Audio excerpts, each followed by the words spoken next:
Ito na mga ka-idol, may dalawang itlog. Tinubog sa harina. Ano kayang gagawin dito mga ka-idol? Nilagay sa bowl.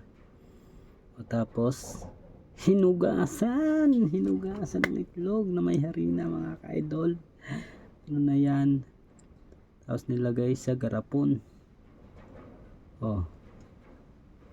Tapos nilagay ng mantika, imbudo. Sinik. Tapos yan, ano yan? Cheese ba yan mga ka-idol? Cheese nga. Ilagyan nga ng cheese. Tapos anong kaya next nito mga ka-idol?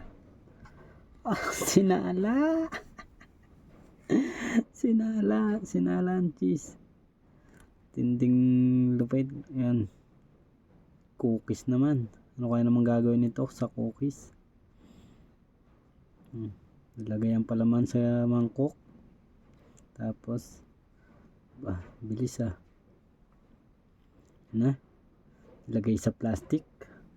Masisiraan talaga ako ng ulo dito. Grabe. Ang gagawin, dinukdok ng bato. Yan. Tinignan. Sinala yung itlog na may mantika. Parang pipritohin ito. Nilagyan ng tinding lupit ng pinadaan mo pa sa butas. Naglalaro yata ito. Yan, nilagyan ng harina. Pinadaan na naman sa butas. Pinadaan na naman sa butas.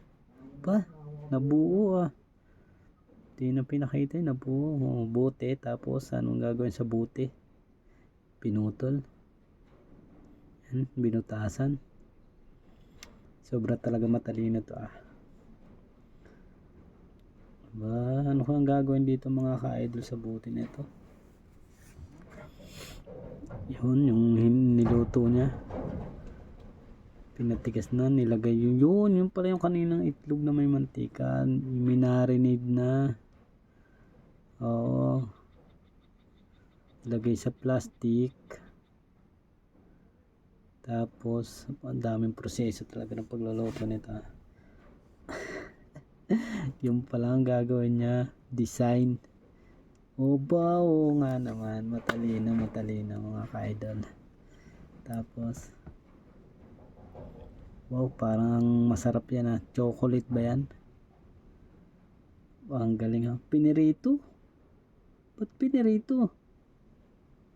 Ano yun? Sari nalis lang ang papel. Anong tawag dyan mga ka-idol?